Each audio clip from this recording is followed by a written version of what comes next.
I'm Beidou. You've heard of my ship, the Crux, and its crew? If you too love adventure, then join me. I've got your back. This is Beidou. So as usual, you guys completely demolished the last poll that we did. 41,000 votes. I think that's the most that we've had across any of the polls that we've done so far. And Beidou actually has 45% of the votes on there, which is pretty insane.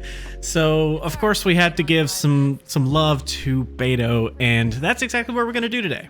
So I think most people are gonna look at Beidou's kit and they're pretty much gonna like assume that she is a straight up DPS character through and through, which she's a very solid DPS. Don't get me wrong.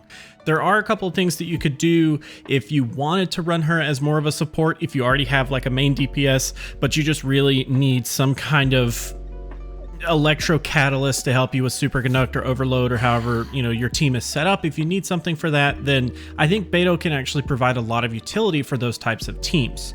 So let's go ahead and jump in and take a look at some talents here so we can kind of get to know Beidou a little bit. So here we have her normal attack, which is called Oceanborn.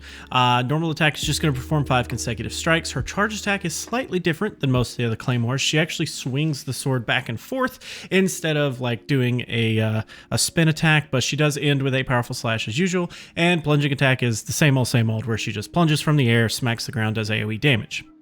Now, I have not invested a ton of talent materials into Beidou, so all of my stuff is at level 1 because doing all these character reviews is very, very costly. So I'm having to pick and choose what I invest in, and unfortunately, I just don't have the materials to invest in this. So here you can kind of see how they look at level 1, how it kind of breaks down, all of the stats there. You can kind of see how it all works. That's, pretty self-explanatory. It's going to start out decently strong and end on some stronger, and then actually end on the strongest hit on the 5th hit of the combo, which is slightly different than Razor's, because Razor only has a 4-hit combo, so Beidou actually gets a 5th hit. But I'm sure a lot of people are going to be comparing Beidou and Razor just in the comments, and in general, I think most people are going to look at these two and be like, oh wow, both electro characters, both claymore users, these two need to be like compared. I do think that we'll get into that in a little bit. All right, next we actually have our elemental skill, which is called Tidecaller. So this one is basically her counter. So on press, accumulating the power of lightning, Beidou swings her blade forward fiercely, dealing electro damage. That's all fine and dandy. When you hold it though, she lifts her weapons up as a shield. Max damage absorbed scales off of her max HP. So kind of keep that in mind. Attacks using the energy stored within the Great Sword upon release, or once this ability's duration expires, deals electro damage. Damage dealt scales with the number of times Beidou is attacked in the skill duration. The greatest damage bonus will be attained once this effect is triggered twice. The shield possesses the following properties: 250% electro damage absorption efficiency, and then applies the electro element to Beidou upon activation. So out of all of that, probably the most important thing is that it applies the electro element to Beidou upon activation, which means that she can actually cleanse some statuses off of her, which is actually kind of nice. She can kind of do that. Now it doesn't carry over to like the following character or anything like that, but it is kind of nice that you can just kind of cleanse an element off of yourself if you needed to. So you can kind of see how this scales here. It's going to be a percentage of your max HP plus a flat number. Of course, mine is at level 1, so yours is going to be slightly different if you've put any effort into this. Base damage, damage taken on hit, and then some cooldown numbers there. Next, we have our elemental burst, which is called Stormbreaker, recalling her slaying of the great beast Haishan. Assuming that's how that's pronounced. Beidou calls upon the monster's strength and the lightning to create a Thunder Beast Targe around herself, dealing electro damage to nearby enemies. When normal charge attacks hit, they create a lightning discharge that can jump between enemies, dealing electro damage, which is almost basically like electro charge to begin with, so that's kind of interesting. And then increases the character's resistance to interruption and decreases damage taken. So this is actually pretty nice. The fact that you don't get interrupted as much is huge, because once you get at those higher world levels, the interruption is insane sometimes. Enemies are just hitting you and knocking you out of your animations, or messing up combos and stuff like that, which sucks. And decreases damage taken, which is kind of nice. Maximum of 1 lightning discharge can be triggered per second though, so it does kind of have like a small little cap. And here you can kind of see how that breaks down if you are at all curious.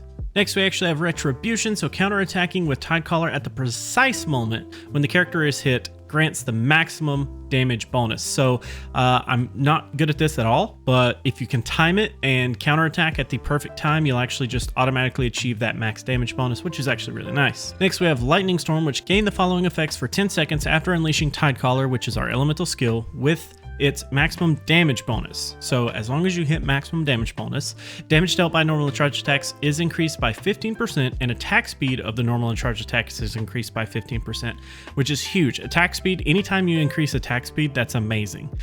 Greatly reduced delays before unleashing charge attacks, which is also pretty big because as we've seen with the Razor animations, it takes forever. I think it was what, like 88 frames just for Razor to get started, which is pretty gnarly. And last but not least, we have Conqueror of Tides. So decreases the swimming stamina consumption for your own party members by 20%, not stackable with other passives. So I guess if you plan on doing a lot of swimming, Beidou's your girl. Next, let's take a look at some Constellations. So here we actually have at Constellation level 1, it's called Sea Beast Scourge. So when Stormbreaker is used, creates a shield that absorbs up to 16% of Beidou's maximum HP for 15 seconds. This shield absorbs electro damage 250% more efficiently. So that's actually kind of nice. At level 2, we have Upon the Turbulent Sea, the thunder arises. Stormbreaker's arc lightning can jump to 2 additional targets instead of just the 1. So that's nice. At level 3, we are going to increase Tidecaller by 3 levels, which is great. At level 4, within 10 seconds of taking damage, Beidou's normal attacks gain 20% additional electro damage. So this is kind of interesting. I think this is going to make or break a lot of different builds that people are going to go for. I'm going to talk about like the electro damage bonus and stuff like that when we get into some artifacts for different sets and stuff. Next, at level 5, we have Crimson Tidewalker, so it increases the level of Stormbreaker by 3. That's fine. And at level 6, we have Bane of Evil. During the duration of Stormbreaker, the electro resistance of surrounding enemies is decreased by 15%. So this is also going to go into how at level 4, you're going to gain this additional damage. Well, at level 6, you're going to reduce the resistance, which further increases your damage against those enemies. So it gets pretty gnarly and can stack pretty high if you can make it work to your advantage. You're going to apply a lot of resistance and then turn around and do a lot of bonus damage, which is, it's going to be a lot. Now, when it comes to building Beidou, we're probably just going to go over DPS first. I think DPS is probably what most people are going to go with. I think that's what most people look at her kit and see is a DPS character. So we'll focus on that first, and then we'll talk about support shortly after. As far as weapons go with DPS, this is kind of going to be run of the mill. I mean, at this point, we've talked about Razor and we've talked about Noelle, and when it comes to DPS and Claymores, there's kind of going to be a repeating theme here. Obviously, Wolf's Gravestone is going to be like top choice if you have it. Unfortunately, it is a 5-star. It is not free-to-play friendly whatsoever, but it is going to be really, really good. Skyward Pride also falls into this category. It's freaking amazing. It's really, really good, but again, not free-to-play friendly and is going to be costly. But what is free-to-play friendly and probably arguably one of the best weapons is going to be Prototype Amunis, and just anything that you can do with Amunis is going to be pretty freaking gnarly. If you have refinement rank 2 on Prototype Amunis, it's probably going to end up outperforming most other weapons on the list besides Skyward Pride and Wolf's Gravestone. Below that, if you don't have refinement rank 2, if you're just at refinement 1, it's still going to outperform a lot of this list, but refinement rank 2 is what kind of gives it the slight edge over the other weapons that we're going to mention. Prototype Amunis, though, hands down going to be the best free-to-play option for you to go with, honestly. Next, we have the Serpent Spine, which is not going to be super free-to-play friendly. It's the Battle Pass weapon. It's fine if you are into crit rate. As a DPS, crit rate is going to be super important. But it's, again, kind of one of those situations where as a free-to-play, you're not really going to have like a whole lot of options to get it. If you do have it, though, and you need crit rate, like if you're at that point in your artifacts with your substats and stuff that you just need crit rate, then Serpent Spine will fill that gap for you. But like I said, I think Prototype Amunis will end up outperforming it with the right setup. Next, we have the Black Cliff Slasher. So this is the shop exclusive, if I'm not mistaken. This one is kind of odd. I do think that it has some value because it ends up having crit damage, if I'm not mistaken. Yeah, so it has crit damage as its secondary effect, which is huge. That's a lot of extra crit damage, and it allows you to kind of build your artifacts kind of similar to Serpent Spine. It allows you to build your artifacts in a way that can handle the extra crit damage. So depending on your artifact sets, I truly do think that between the Black Cliff Slasher and the Serpent Spine, which one is better just really depends on what you kind of have set up so far in your artifacts. Outside of that, it's just kind of, they're both super situational because of their like secondary effects. So like Black Cliff is after defeating an enemy, you know, maybe if like there was like a horde mode or something like that where the enemies were just like coming to you in waves of like 20 or 30 and they were all like, you know, 1 hit or 2 hits or something like that, maybe that would make sense. But once you start getting into the higher level abyss stages, you know, enemies are taking, you know, sometimes minutes to kill. Like they literally take forever to kill. So Black Cliff Slasher doesn't make a whole lot of sense. And in the overworld, someone made a good point in a comment the other day that it doesn't make a whole lot of sense in the overworld because mobs are so small in the overworld that you're not actually going to get the effect off like very often. It's not going to be as beneficial. I don't think that the secondary effect is what entices me about it the most. It's definitely the crit damage, but again, that's, you know, kind of situational. If your build supports it, I think it could be really good. And last but not least, we have good old faithful Debate Club. One of my favorites. It's still an amazing weapon and it still works wonders for Beidou. It is a super free-to-play budget-friendly option.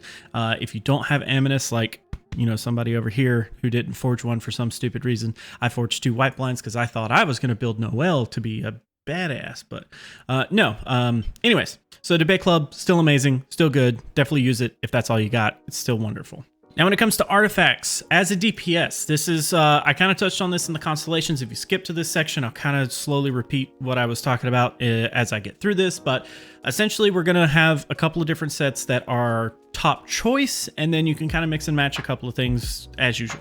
So top choice is going to be Gladiator's Finale. Now, the way that I personally would set this up is everything except the goblet be Gladiator's Finale, have, depending on, you know, what weapon you end up going with, you know, crit rate, crit damage as your circlet, and then your hourglass can be, you know, if you're truly going all in on the DPS, it needs to be attack percent more than likely, HP on your flower, attack on your feather as always, and then your goblet straight up electro damage. I think that would be what I would recommend for most players. It doesn't have to be a gladiator's piece. It can be, most of my goblets are mismatched because that's the only one that the bonus comes on. So I try to do all of my other pieces as the 4-piece, and then the goblet is just the mismatched piece. But crit rate, crit damage, definitely on your circlet, and then electro damage. And then after that, you can just, you know, attack percent, attack, and HP. That's just the way that I would do it. Now, for the people that want to actually do more electro damage with their builds, if you do have C4, then I do think that this build makes a lot more sense. Thundering Fury, at a 2-piece set, I think this makes a lot of sense. With the electro damage bonus being plus 15%, that's great. At C4, that's going to help increase a lot of damage. And then adding in the other 2 pieces of Gladiator. And then honestly, if you have C4 and you're going with this Thundering Fury set, then you might as well go with a Electro Goblet as well. Like, just go ahead and go all in on it. If you don't have C4 and you're just trying to make up some of that elemental damage so that you can just get better reactions and stuff, then maybe, you know, it's a question on how do you want to run it. If she is your main DPS, I definitely would still stick to the physical damage. That's just me. But if she is kind of like your sub DPS, like your support DPS, like the character that is providing the element to react with your main DPS, then maybe you want to go with an Electro Goblet. Kind of how that, you know, swings is up to you. Now, another option you could go with is a full 4-piece of the Thundersoother. At a full 4-piece, you're increasing the damage against enemies affected by Electro by 35%. And at the 2-piece, you're not really gaining much except for the Electro resistance by 40. That's fine. But at the full 4-piece, you're increasing your damage by 35%. Against everything that's affected by Electro. So that's actually really good, especially if you were running like, you know, Official and Beidou on the same team. Official is your support, whereas Beidou is your DPS, and you already have C4, maybe even C6. Like maybe a full, you know, Thundersoother set makes a lot of sense here, but I definitely do think that it could work and output quite a bit. And last but not least, 2 pieces of the Gladiator set, and you could just kind of pick 2 Bloodstained Chivalries up from the domain to get the extra physical damage. This is just kind of like a budget option if you wanted to.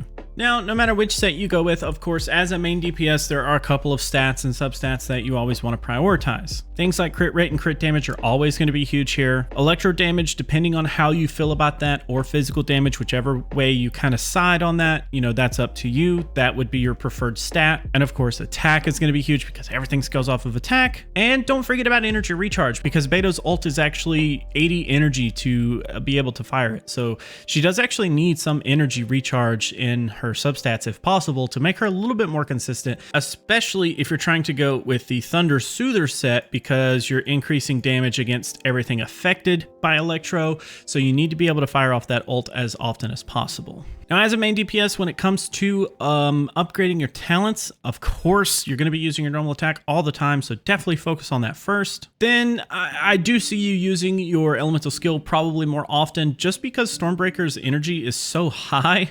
I definitely think that Tidecaller, your elemental skill, would be probably preferred to level up second, and then, you know, kind of focus on Stormbreaker last. I would probably level these two up at the same time, but if it came down to where I didn't have the resources to do one or the other, I would definitely, you know, put it into Tidecaller personally. Now, when it comes to building Beidou as a support, like I said, I don't think a lot of people are really looking at her as a support, but I definitely do think that she has some footing as a support and probably would be a great support. If you needed more electro in your team, I definitely think that she could easily fill that role for you. When it comes to weapons, these are going to be pretty self-explanatory. We're basically looking for either energy recharge or elemental mastery. That's kind of like our two big things, but there are some notable ones that can kind of fit in as a support as well that just make some sense. So things like the Skyward Pride at the very top, if you have it, is going to be amazing. Definitely going to be like top choice just because energy recharge on it is so insane. Next, actually, Rain Slasher would be a great weapon for her because it does have Elemental Mastery as its bonus stat, which is great. So that's actually going to help the reactionary damage for whenever somebody is affected by Electro and you hit them with an ice attack or something like that. That Superconduct is going to do a little bit more damage, which is always going to be nice. So Rain Slasher is definitely like an amazing option. Next, Prototype Aminus is going to be hard to not say that it's good because it is free to play friendly and it's, you know, it's just amazing all around. It's a really good weapon. Do not sleep on it, please. Next, we have Sacrificial Greatsword, which of course is going to be amazing. It's going to have energy recharge on it as well. And it also has the same like sacrificial, all the sacrificial weapons kind of have that same effect where it can reset the cooldown on your elemental skill, which is always going to be helpful for Beidou. Being able to counter more often is always going to be good. The Favonius Greatsword actually makes some sense here. It also has energy recharge. It's going to be freaking amazing. And for the most budget friendly, you could actually go with the Bloodstained Greatsword. It also has Elemental Mastery on it, which I personally feel like I would, I personally think that I would build, depending on how my artifacts went, I would probably build it into either Elemental Mastery or Energy Recharge for me. It really would depend on what my artifacts look like. If I have good artifacts that I can kind of, you know, decide whether I want to put Energy Recharge on like my timepiece or if I wanted Elemental Mastery, because Elemental Mastery can come on the last 3 sets altogether, so you have plenty of room to get Elemental Mastery in your artifacts, but Energy Recharge only comes on the timepiece. So depending on how you have that set up, you know, could dictate whichever weapon you end up going with. Now, when it comes to artifacts, these are going to be kind of self-explanatory. Most supports are going to make use of Noblesse Obliged. It's going to be a great set. At full 4-piece, this is going to be amazing for her. Elemental Burst damage up by 20. And then after using your Elemental Burst, you're going to give all your party members attack plus 20%. So that just a no-brainer, right? Or you could actually go with a 2-piece of the Noblesse Obliged for the extra 20%, and then you could go with a 2-piece of the Thundering Fury for the electro damage bonus, because as a support, you're pretty much going to be hopping in to do her burst, maybe fire off her elemental skill here or there, you know, try to get a cheeky counter, do some extra electro damage, and then you're pretty good, right? Some kind of more obscure options that you could kind of go with here is 2-piece of the Thundering Fury, and you could actually go with a 2-piece of the Gambler set as well, which increases your elemental skill damage by 20. So that just kind of sets you up. If you play more into her elemental skill more than her burst, then I think the Gambler set makes a ton of sense with that. Or if you are just trying to go like all in on her burst, you could go with a 2-piece of the Scholar set and a 2-piece of the Exile for the extra energy recharge, plus 20% per artifact set, so you'll end up getting plus 40%, which is freaking amazing. Ultimately, as the support, I do think that her biggest downfall, because her energy required to do her burst is so high, I think the ultimate goal is to get some energy recharge into her artifact sets or with her weapon. So the watch, the sands, the timepiece is ultimately going to dictate like how you end up, choosing your weapon. And I think that energy recharge should be a huge focus when it comes to your substats and all of that stuff. So definitely keep that in mind. And then after that, you can kind of just focus on electro damage. That's going to be really good. Elemental mastery, of course, like I said earlier, all 3 of these last few pieces can come with elemental mastery. So as long as you can kind of work that in there, it'll be great. And then don't forget attack, because, everything goes off of attack. Now, when it comes to leveling up her talents, depending on how you play it, like remember the Gambler set, if you end up playing with that kind of, mentality in mind, Tide Collar is going to make the most sense with that set. But I think in general, most sets that you're going to go with, Stormbreaker needs to be the top priority. Then you can go with Tide Collar. Unless you're going with the Gambler set, then flip those 2. Otherwise, stick with that. And then last but not least, you could increase this one if you absolutely wanted to. But as most supports, you're not going to be using them on the field very often. You're just kind of switching into them, setting up, and then switching back to your main DPS. All right, so let's see what this Ruin Guard's got to say. Okay, he just sat down on me. That's cool. So let's see if we can get off some cool counters here. Yep, that was not a good. I told you guys, I'm not good at the countering. So remember, Ruin Guards actually have a 50% resistance to physical damage. Yeah, there we go. So you won't be really seeing some huge numbers here, but as you can kind of see, 5-hit combo there is pretty nice. And that's going to be what the counter looks like. And let's pop our ult. And as you can see, we actually have this like shield around us.